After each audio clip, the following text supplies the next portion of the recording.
Ever wondered what the morning chorus sounded like 70 million years ago? No? Well, scientists have discovered a new fossil which gives us a clue.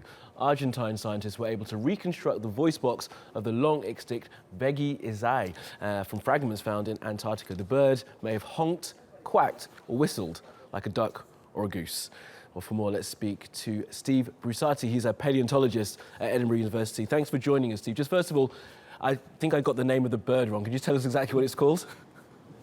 Good morning.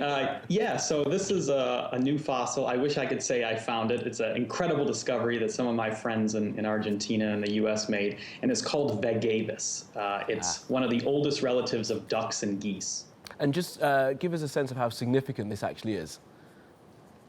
It's a really neat new discovery because, first of all, it's a skeleton of a bird that's really similar to some of the most familiar birds in today's world. So this was a duck that lived with the dinosaurs.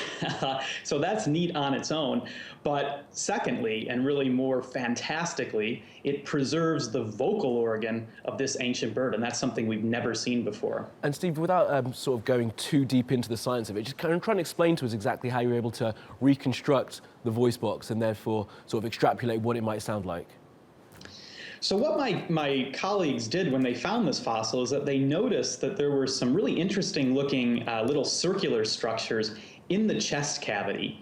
And they are experts on birds, so they knew right away that these were the rings of cartilage that make up the voice box of a bird. It's an organ called a syrinx. Now, we don't have this kind of thing. We have a larynx in our throat up here, but birds have this syrinx that's farther down in their chest.